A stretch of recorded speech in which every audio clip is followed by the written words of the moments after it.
Gentlemen, welcome to the second day of KLF.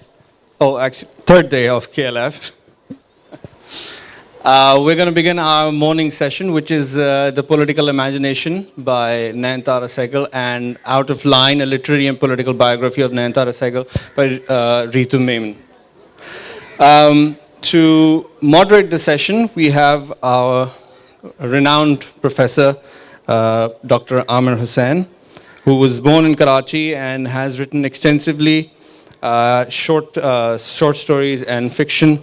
And he is also a professional writing fellow at the University of Southampton and a senior fellow of international literatures at the Institute of English Studies, London University. So without further ado, Dr. Professor Aamer Hussein.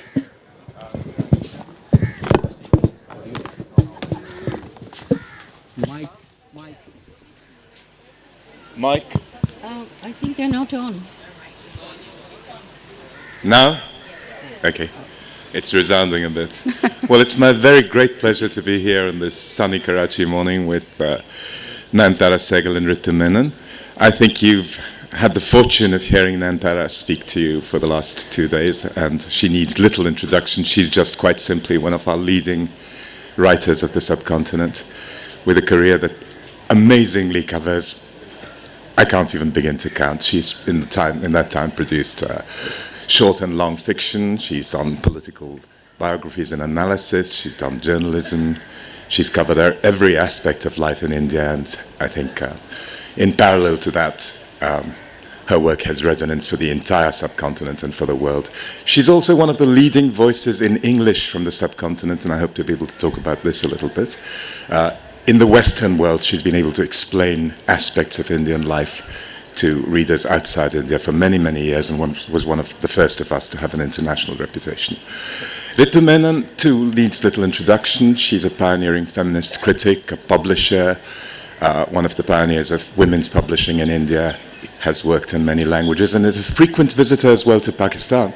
And I think it's absolutely inspiring that she should have chosen Nayantara as a subject for her biographical skills, about which I'm also going to ask her. And I hope this conversation will be a free-flowing conversation between the three of us, and we'll give you plenty of opportunity to ask questions as well. But without further ado, I'd like just to go ahead and ask Nayantara the first of my questions. I wanted to ask you about the genres you've written. All throughout, you've always had an interest both in non-fiction, in occasional prose, in journalism, and of course, I would say the essence of you has been a novelist. What made you, at this point of your career,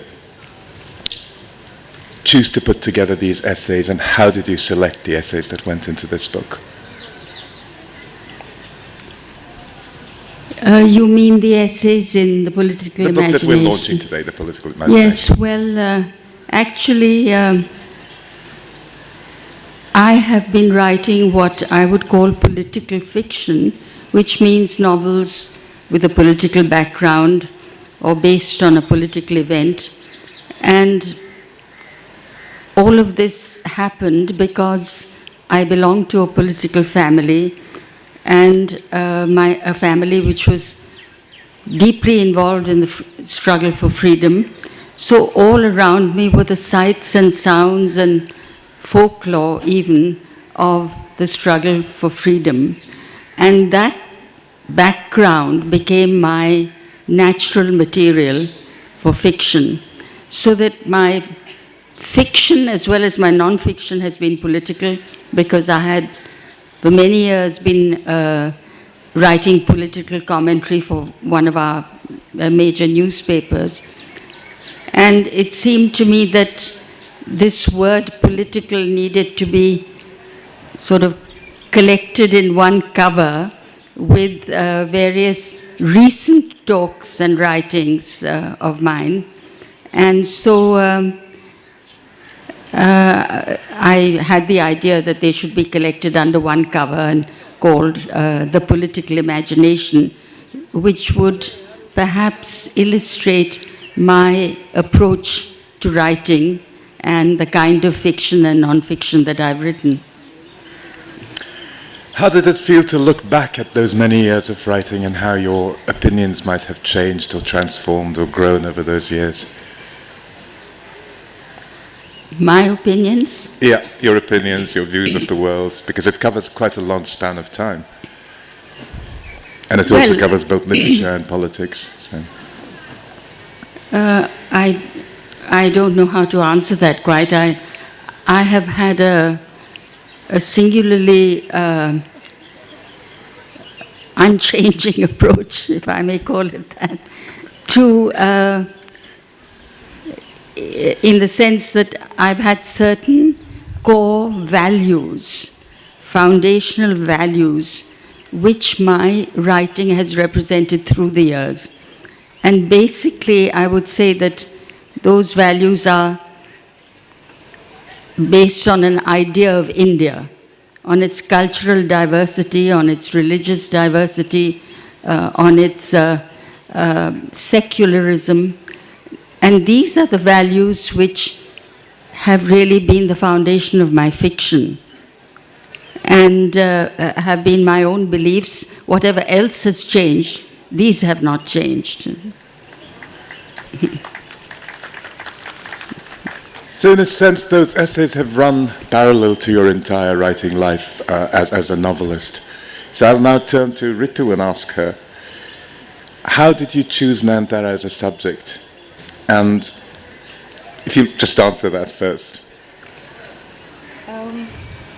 Is it on? Is this on? Am I? Oh, okay. You know, in a way, she's almost a natural subject in some respects, in many respects, and maybe we can talk about that later. But I was very interested, having done quite a lot of other writing on women, that was sort of more historical or academic, or if you like, even academic activist. But it seemed to me that our literary figures, our literary political figures, especially the women, had simply not got the kind of attention that they need. That's one. The second is that I think in the whole subcontinent, biography as a genre is completely absent. We have hagiographies, we have self-serving autobiographies, usually, mostly by men. Worldwide, that's the trend. It's men who do the chest thumping and women who do the breast beating. But by and large, women are absent from the record. And I thought it's about time, and I've been telling many of my authors as a publisher to venture into biography, but into serious biography, not into, the kind of stuff that passes as biography. And I'm also a feminist, so I thought, isn't it time to actually do something about it? Of course, one has read Nayantara from the time one was able to read. Prison and Chocolate Cake is almost every teenager's growing up book, like Catcher in the Rye or something. But Catcher in the Rye is somewhere else. Prison and Chocolate Cake is us. Not only is it us, it's about us becoming us. How did we become what we've become? And then, of course, there are all the novels, all the political writing, all the non-fiction, all the letters. And here's a writer, a woman writer, in post-independence India who's charting the course of independence as it is lived.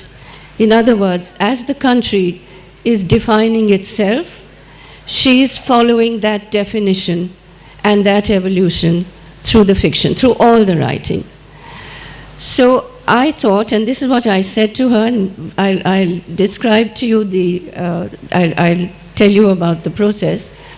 I wanted to superimpose a shadowy national biography on an individual biography, but an individual who was crucial to that evolution.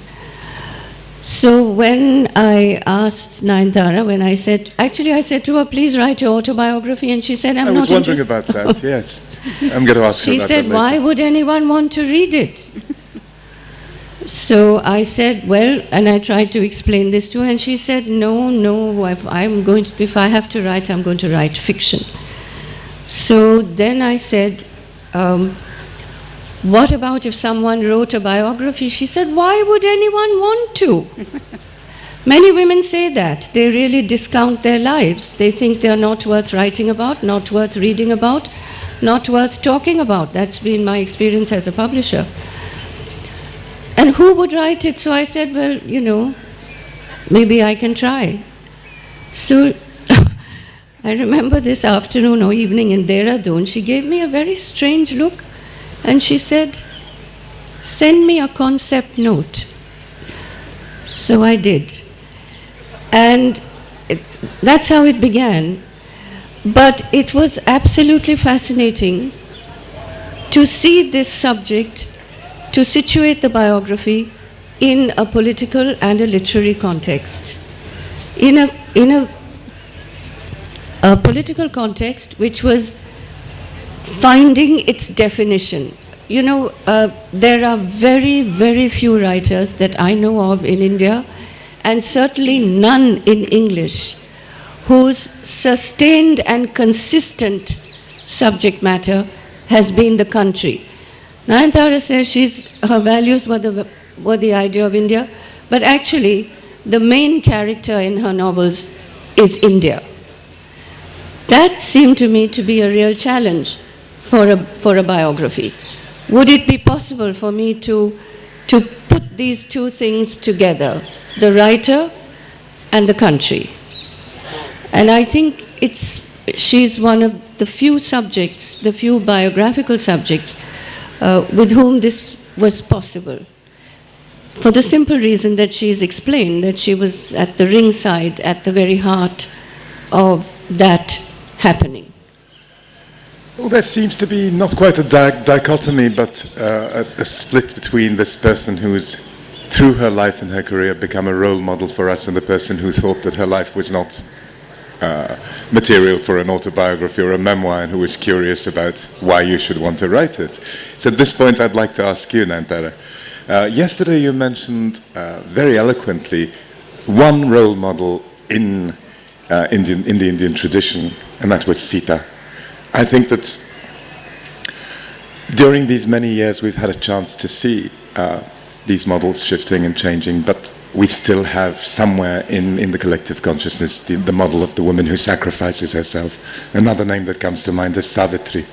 As you were growing and discovering your own trajectory as a woman, as a writer, as a political speaker, how did you redefine yourself against these models? Or looking back, how do you feel these models are negative shadows over the life of, the public imagination? I haven't quite got that question, Aamer. How did you see these models that existed in tradition, and how your own role as a woman was going to be shaped?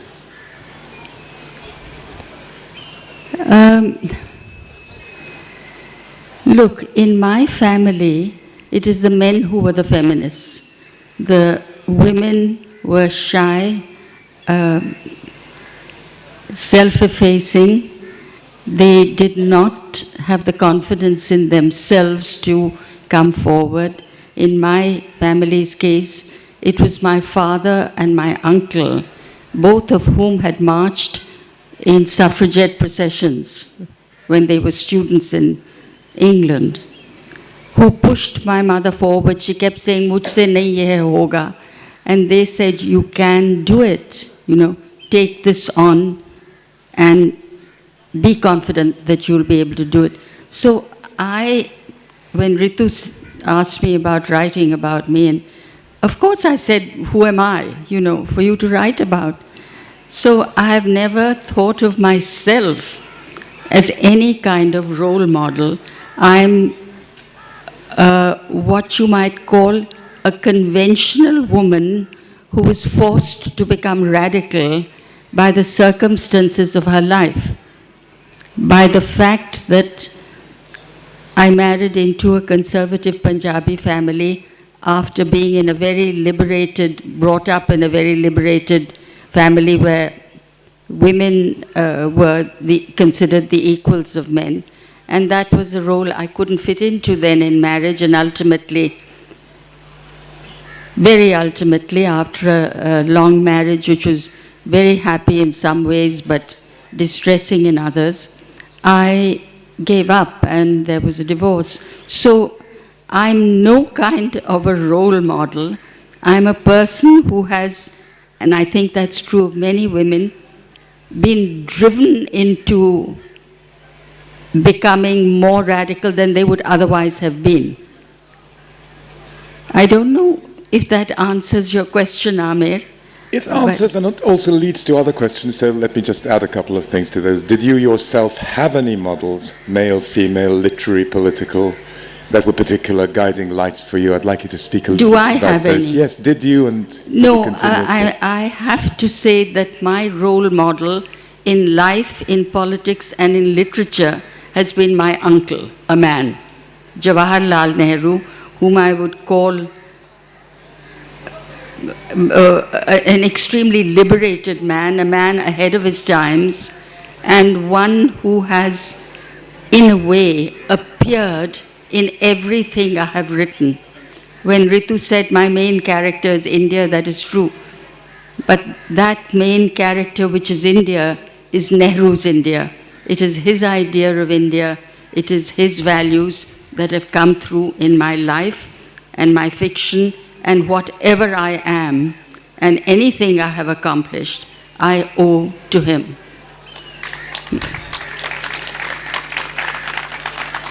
So I don't have any women role models.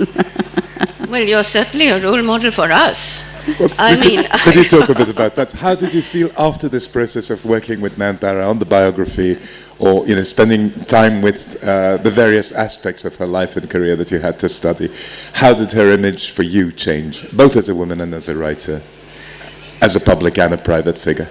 I want to make a distinction between conventional and conservative. Good, yes. Now, you can be conventional and not be at all conservative, and you can be conservative. What, to me, was inspirational and remains inspirational, and it actually made a very big difference to how I then wrote that story, that biography, was not just the values that you mentioned, which were secularism, democracy, pluralism, and you didn't mention, which is very important in the writing, in the fiction, non-violence. Very, very important.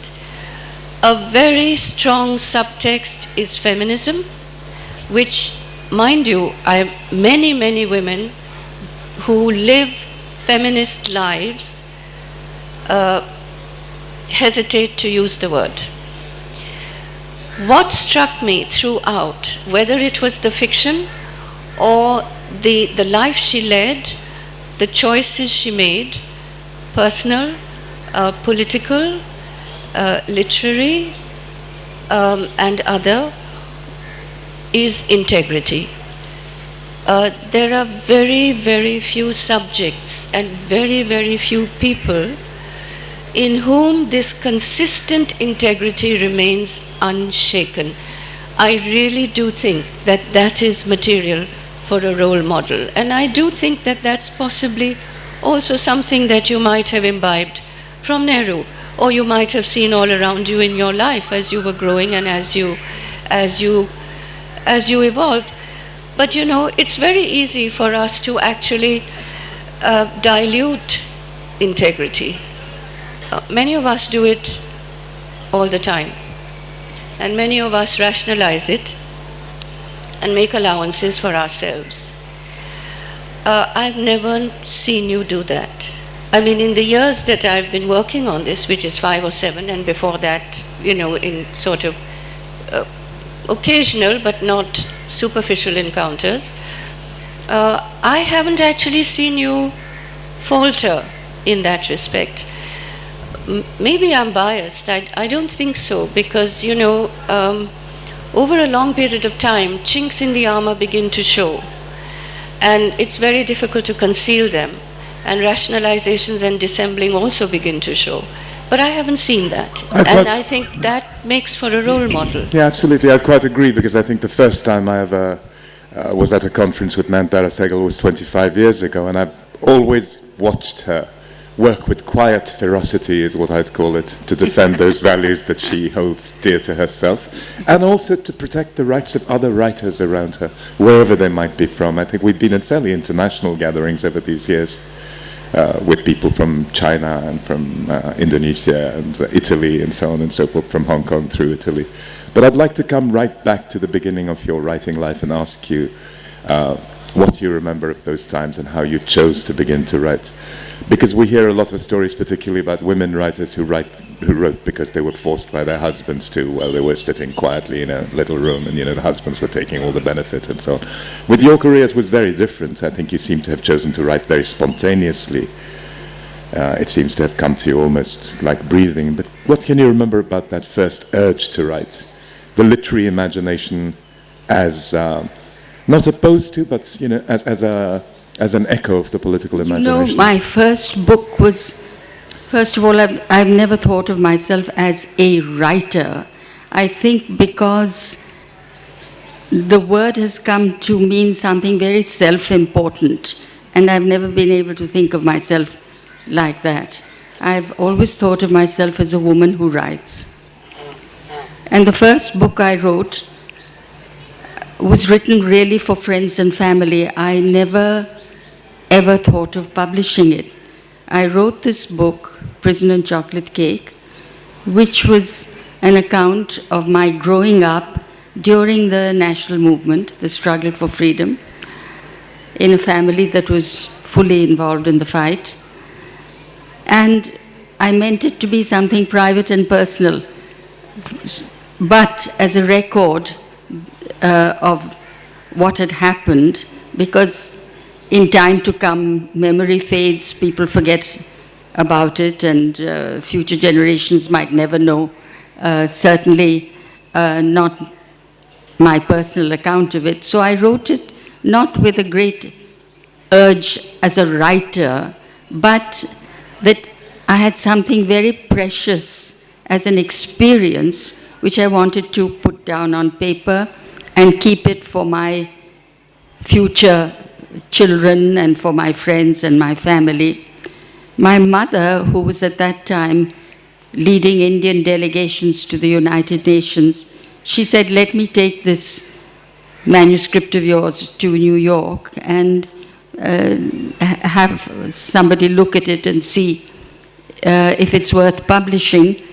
And she took it there, and it was taken by Alfred Knopf and published in New York, and then in London and several other places. So my beginning was that kind of beginning, Almost accidental. Well, accidental, yes, but a real desire to preserve something valuable and precious to me. And it was written with that in mind. And I went on that way. I never had this sort of intense drive to bring out another book and another book and another book. Never. When an idea came to me, the book happened. And it was almost casual. And of course, it was difficult in the early years because I had children to bring up. I didn't even have a desk for a long time. I used to write with a pad on my lap after the children had gone to school, that kind of thing. So real writing, with the pleasure and comfort of having all the conveniences and having no interruptions came a very long time later. Can I just add something to that, if I might? Yeah, please. When, looking at the work from the very beginning, that is Prison and Chocolate Cake, which is autobiographical, and then moving on to the fiction and so on, what struck me is that it was not simply, reading it much later, much after it was written, it was one of the earliest accounts of a historical time, a historic moment that was not written by the colonizer, that did not come to us from another perspective. It came to us from an extremely local context. That made a very big difference, I think, to how it was received. You see, the thing is, you might not have written it for it to be published or to be made public, but it became public. And when it became public, it became another point of view from a country and a writer recently decolonized, but written in a completely different idiom.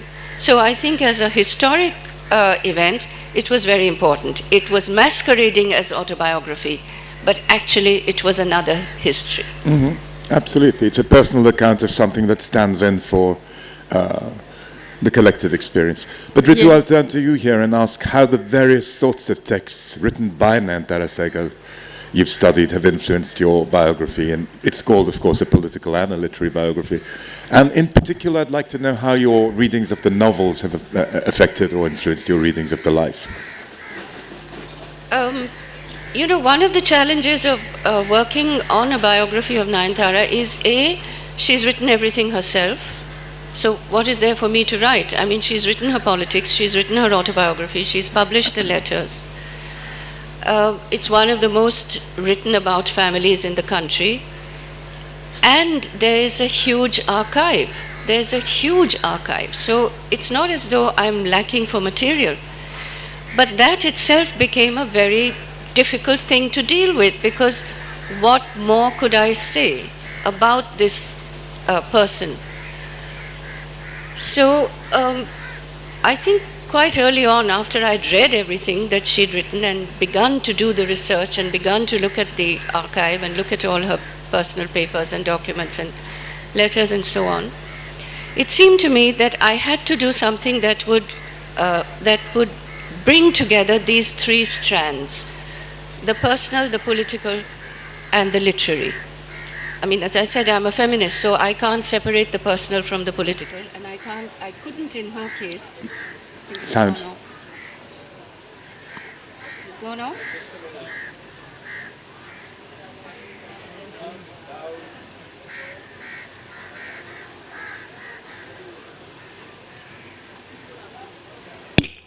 Yeah. Your aversion to writing something about the rest of your life, as it were, beyond that point where you wrote Prison and Chocolate Cake and its sequel. But to what extent have you had a desire to revisit that time in any genre at all? Do you find yourself drawn back to it and wanting to re-examine that in any way? And if so, how have your attitudes to it changed, whether in fiction or in memoir? The time of your childhood, the time of those turbulent years, political years of change, in which your family played such a catalytic role. To go back to the times I was times writing. that you wrote about then, with hindsight. Well, you know, there are one or two of my earlier books which I would not write in quite the same way. I would write them differently today, but that's purely from the perspective of craft, not from the point of view of the story or the characters or anything like that, but how I would put it all together a little differently, having acquired more experience of the craft. Which are those? Can you think, which books are those? Which ones are they? One is The Day in Shadow, which surprisingly did very well. It also got taken up years after it was published by an Italian publisher. And another is This Time of Mourning. I would certainly have written them differently from the way that I did. Again, I would tell the same story, but I think I would add more punch to it. You thought they were too quiet in a way, perhaps? Yeah. Your later novels have a strong sort of historical sense, for example, Plans for Departure and Mistaken Identity, and also, in a way, your last novel to date, Lesser Breeds, does look at some of the material of earlier work, but in a deeper and perhaps sadder way. I'd like to start just with the title of that, because we've spoken a lot about Lesser Breeds. Could you say something about Lesser Breeds and what that phrase means to you even now as we sit here? I can't remember the whole verse from which I took the title. It's Kipling's poem, The Recessional, I think it's called. I don't remember. Yeah. Lesser breeds without the law. It's a long poem by Kipling, because, of course, he and the Western world regarded the non-white world as the lesser breeds. The world in imperial times was divided into rulers and the ruled, and we were the ruled. So I took that title from Kipling, in a satirical sense, that is how we were looked upon. But it's a very complex novel. There are, I think, in 3 separate parts. And in the last part, I decided to turn things around from the way that the West looked at us. We were always interpreted through the West, through Western eyes. They regarded us as objects of anthropological research. You know, we were put under a microscope like a cockroach or whatever, and our strange habits and our peculiar customs were then noted, and how very strange we were and different from the world, which was the West. And so in that section of the novel, I decided to turn things around. And this is how I did it. A young Indian girl goes to what she thinks of as an island called America, a distant island about which she knows nothing. She goes there to study, to college, and she decides to do some research into the strange custom of the islanders. And the strangest custom of all is what they called dating.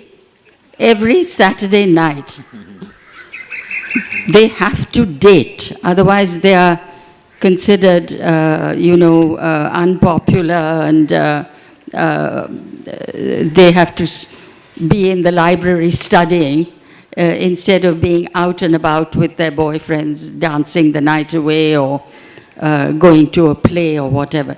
So the date becomes to her the sort of defining custom of these American islanders, and how a girl must behave on the date. A certain amount of freedom is allowed, but it all has to be above the waist. And below the waist is not allowed. So, I mean, it's this kind of exploration that the girl makes into this very peculiar custom of dating. And I didn't see why I should not turn it around that way when we have been made subjects of such sometimes ridiculous or even insulting research. So, otherwise, Lesser Breeds is my tribute to nonviolence and to a very, very remarkable time in India's history when, for the first time in the world's history, a people fought non-violently. And because only one side was non-violent and the other side had the guns, it was a very brutal fight. It's particularly close to me in memory because my father eventually gave his life for freedom. He had been imprisoned 3-4 times under British rule, and he lost his life the 4th time during his 4th imprisonment under the British. So all this was very close to me, and I know the valor of that struggle, the courage it took, because Gandhiji's command to his troops had been, his followers, but he was like an army commander with troops. Can you imagine any army commander telling his troops, if blood has to be shed in this battle, let it be your own. Don't kill. So it was a very unusual time in history, and I didn't want that time to be forgotten either.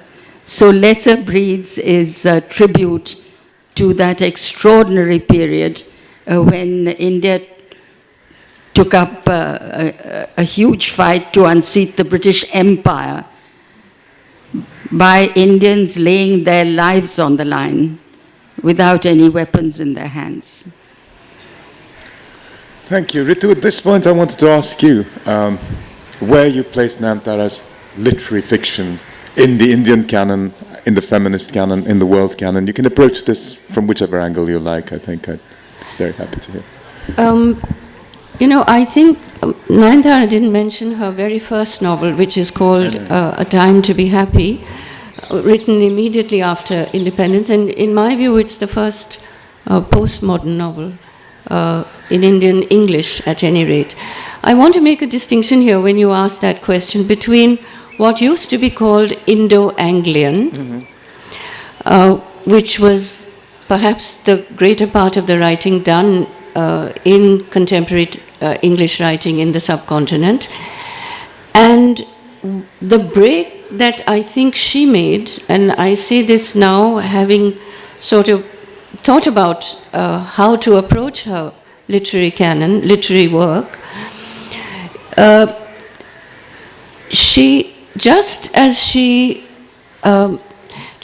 has explained her rationale for Lesser Breeds, or the impulse for it, I think the most significant thing that her fiction did was to, and why it is modern, why it's the beginning of modern Indian English writing, not Indo-Anglian, modern Indian English writing, is because A, it is firmly rooted in an urban milieu. Yes. She's not valorizing the village, and she's not romancing rural India, which is, of course, what everyone wanted to read about. If you look at something like Nectar in a Sieve, for example. Nectar in a Sieve, R.K. Narayan, Raja Rao, you name them, they are all writing about an anthropological India. Nayantara is writing about urban India, modernizing India, and an urban middle class. She is the first of the Indian English writers to write about the urban middle class. This is a hugely important break in situating her in a literary context, in the Indian English literary firmament. I think that the kind of writing we're seeing today, for example, which is urban, which is cosmopolitan, which is metropolitan, what's more, is of a very different kind. It's actually not about the middle class at all. The Indian English writing being done now by younger writers is about the elite. It is not at all about the middle class. And this is something which I think actually was very radical. I don't know whether you decided to do that, whether it was a conscious decision, Nayantara. Not at all. That was my material, because I'm an urban person. As you say, the village was being romanticized by some writers. Well, my experience had been urban, so what else could I write about, in all honesty? That was a period when the Western world and Western publishing demanded exotica. You know, strange customs, arranged marriages, sati, and all kinds of things. And I was trying to show them a world that was like India in the making, as Ritu mentioned. And a very unusual India, where we were this devoutly religious country of many religions and many cultures, And yet we chose to become a secular country at independence. And we were led by an atheist prime minister. So it was all a very unusual situation, which I was determined that the West should understand. They went on with their exotica. I remember that I was in America promoting my third book. And it meant doing a lecture tour. And of course, I was wearing a sari. And after my talk during the question hour, one lady in the audience said to me, "You know, I just love your native costume.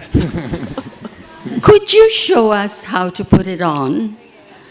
So I said, "This is not my native costume, this is my clothes. And obviously I can't take them off on the stage."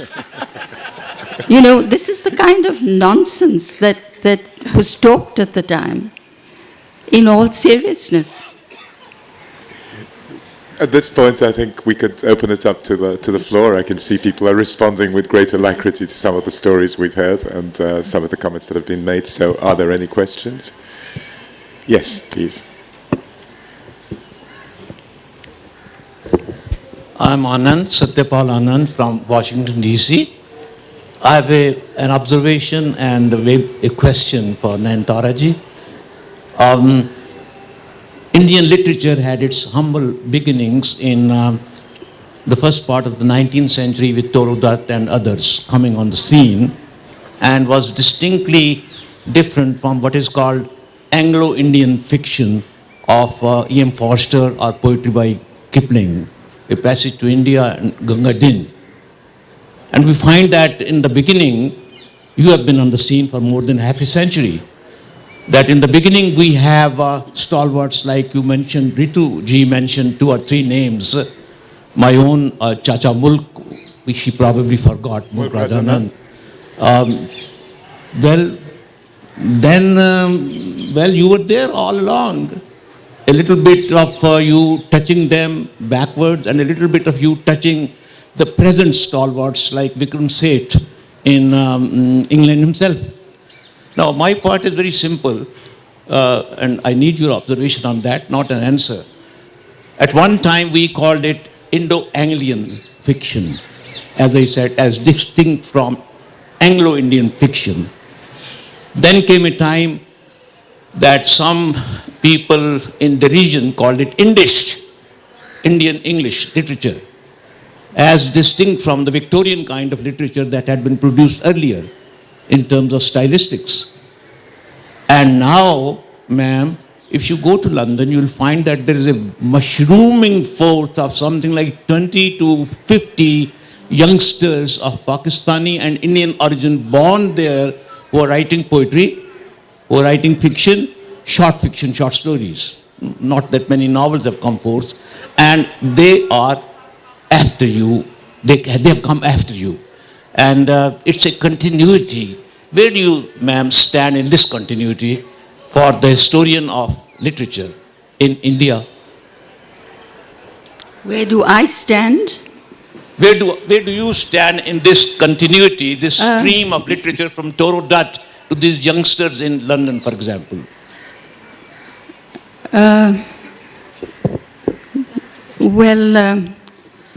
I've always, you've mentioned the literature that has risen abroad by Indian and other Pakistani and other writers.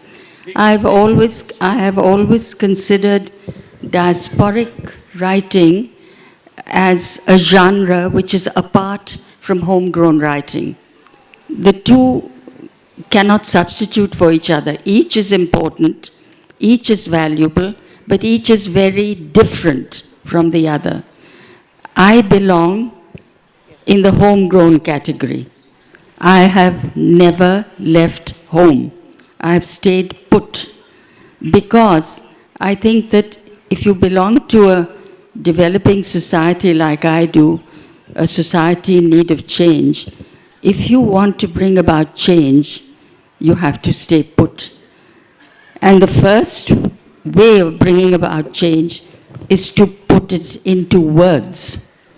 So the writers who stay home and who write in India in so many different languages are very important to literature, to our diverse literatures, which all come under the umbrella of Indian literature. But they are very important for the times we live in, because they're writing in a different style, in different languages, using different subjects. Their concerns are different. They are subject every day to the winds and sounds and smells and sights of their environment, not of a foreign environment. So the two types of writings have to be quite apart, each contributing valuably to literature, but very different from each other. And I have always belonged to the homegrown variety. Just before I ask for the next question, I can see 5 homegrown women writers sitting in the front row there from Pakistan and Bangladesh. So I think that your response there will have elicited quite a lot of inspiration there. The next question. Yes. This brave... Yes, yes please. Naz, Naz, there's a question. Yes. This very brave interpretation of yours of the West, did the West really understand the implications of what you were saying and writing about? And did they in any way mind it, or they accepted it gladly? Sometimes they're pretty objective about things. I can only judge by the fact that all my novels were published abroad. And won awards. Yes. So what else have I to go by? And I have never believed in nationality with a capital N. I don't have Russian friends or American friends or Dutch friends. I have friends. I don't care what nationality they belong to. And therefore, in the West, I have many friends, close, dear friends, as I have elsewhere. And they have accepted me and my writing, obviously read me. So I'm very grateful for that. There's a question there in the Naz, front row. there's a question Naz by Kamala. Naz. Lots of... Yes. Someone in the front row has been waiting for the... Naz's hand has been up. Aamer, so I have to take this question by default. Thank you for a very fascinating conversation. Nayantara Sahgal has been very clear in identifying Nehru as a personal, intellectual, political and literary ideal. So I would like to ask her how she sees that in the context of what Ritu was saying, that there is a kind of shadowy national biography which sort of superimposes on her work, and that national biography has very clearly moving away from the Nehruvian ideals in India as a kind of a political stance. So how does she, how do you, Nayantara, relate to this moving away from Nehruvian ideals? Does that disturb you? Does that affect you? Yes. First of all, as all my novels have dealt with the political situation of the time or events of the time, I think this is a very interesting situation to fictionalize, what you call moving away from the Nehruvian ideals. It make a great novel, and I hope I'll be able to go home and start writing it. That's as far as the fiction is concerned. As far as what we call real life is concerned, moving away from Nehruvian ideals is a disaster, which we're seeing happen in India. But I am an optimist. I think the early governments led by Nehru laid a firm, very strong foundation for secularism, for democracy, and these two concepts are non-negotiable. Indians will not settle for less. That is my view. And I don't think that the present situation in India will have a chance to move very far away from what is happening. We are away from India, so we don't know what has happened in the Delhi election, which was held yesterday. But indications are that there's already a degree of disillusionment with Mr. Modi's type of ideology and his Hindutva way of thinking. And personally, I don't believe Indians are going to stand for this for very long. That's my view. Can I just... I'm very pleased that you're here as a writer of fiction. I was interested with what Ritu was saying.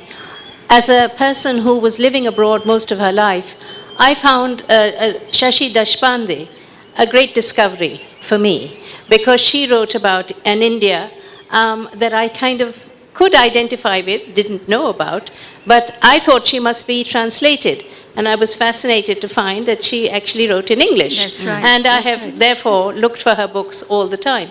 I'm hoping that because of your presence here and your books here, that we will be able to have more writers like Shashi actually in our bookshops. We don't see them. We see the ones that are published abroad, but not ones who are in India. I go to India and she's one of the writers I find. And I just wanted to bring that up as a fact, that your writing is about, as you said, urban, but she too writes wonderful books. But much after Nayantara started doing it. Yeah, I'm not Much talking later, about that. yeah. I'm just saying Yes, it's important absolutely. that a lot No, of you're our right. readers here should know about people like her. You're absolutely right. I think that many more books should be translated, and those that don't need to be translated, she writes in English, should be available here, and many more Pakistani books should be available there. But it is the homegrown that makes Shashi what she is, and that's what I'm talking about. Aamer, can I just respond to Asif Bhai's question? Yeah. If you see the literary work, if you see the fiction, Nayantara's fiction, you will see a very clear break in this concern with abandoning what she calls that glittering aspiration of the early independence years, the early post-independence years, and what happened from, let's say, the 60s onwards. It's all in the fiction.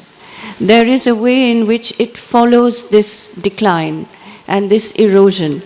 And that is actually what makes for the literary political link indivisible. It's simply not possible to read her without knowing the political context in which that fiction was written. I think we have time thank for one you. more question. Okay, sorry. It's one more question. May I go ahead? Sorry, that's... Should I give him the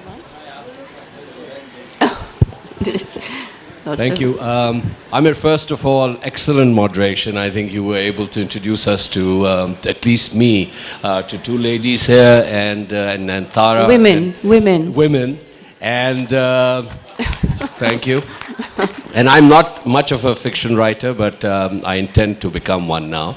To you, you said a role model has to be, you almost described it as if they have to be perfect. I think role models could be people who have, for instance, compromised integrity, but only become more human as a result.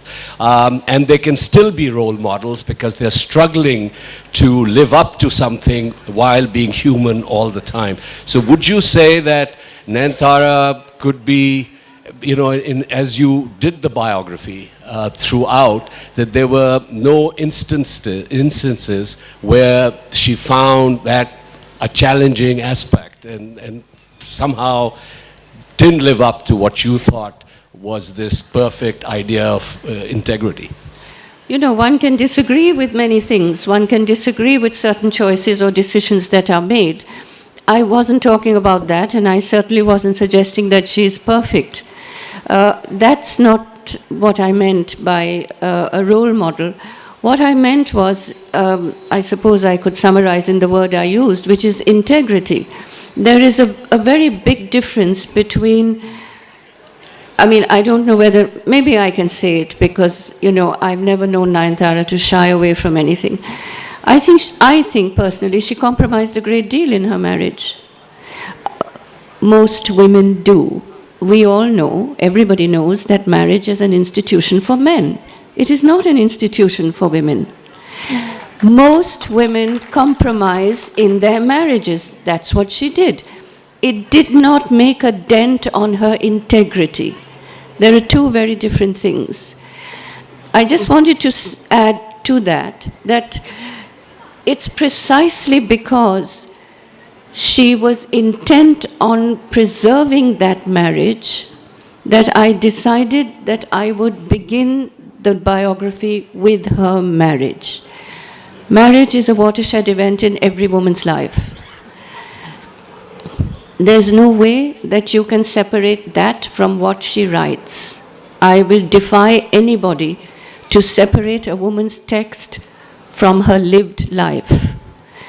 Now, how does one then separate compromises in decisions that you take to preserve something of value to you and not compromise on your integrity? She walked out of her marriage eventually. Why? Because there was a certain point beyond which she was not willing to compromise at great personal cost. So I think these little distinctions are what make the difference between those who compromise for self-interest and those who compromise for a larger interest.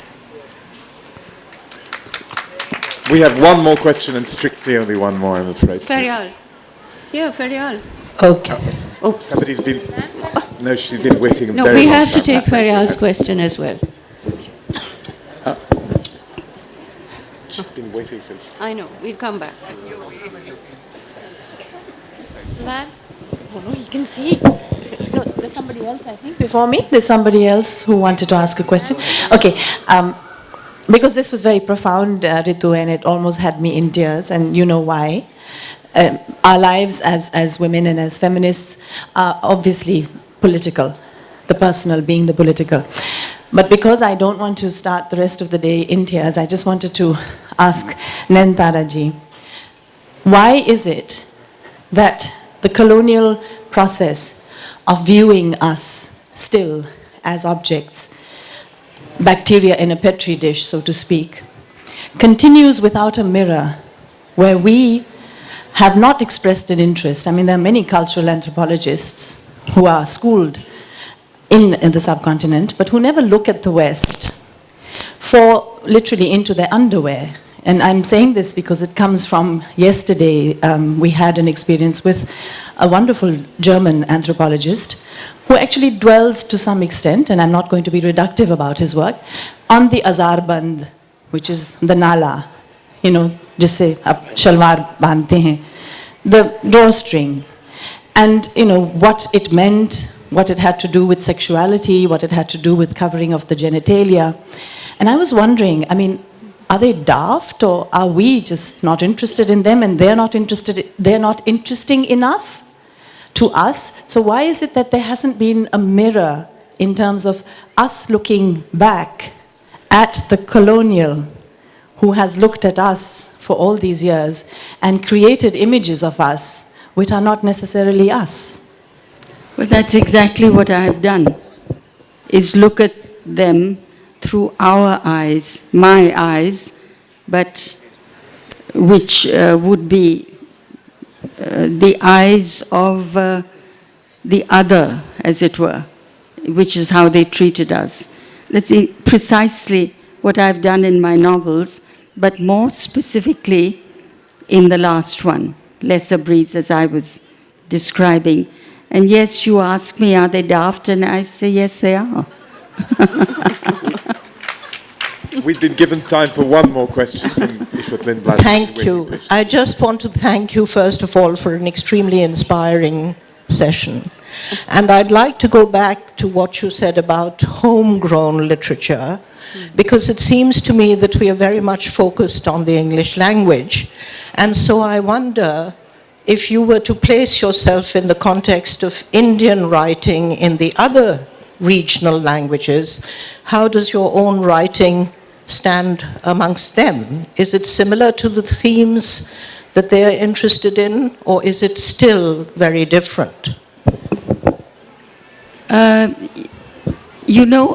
What we did at independence, a list of officially recognized languages was made, and English was included, so we solved that problem right away. We made it an Indian language, and that's what it is, just as Urdu is an Indian language, along with all the other Indian languages. And the Sahitya Akademi gives awards annually to each officially recognized Indian language. So I have to emphasize that English is an Indian language, has been for, what, a couple of hundred years? Yeah, a couple of hundred years, certainly. The themes will certainly be different according to the region and the province where the writer lives, because we have ancient literatures in several of our languages. There's a huge history, geography, collective memory for each region separately. And obviously, they will have their own themes, their own problems. They will be highlighting quite different situations and emotions. But that adds to the richness, I would say, and the great variety of what homegrown means in India, since we are a multilingual, multicultural, multi-religious society. Thank you very much. I think this has been a very special occasion where the subject of a biography has also just published a book and is in conversation with her biographer as well as a lifelong reader. So my heartfelt thanks to Nayantara Sahgal on her first visit to Pakistan, to Ritu Menon, who's a regular visitor, and for their presence here and for the wonderful work that they've done that we can now buy and enjoy. Thank you, Aamer. Thank you very much. Thank you very much.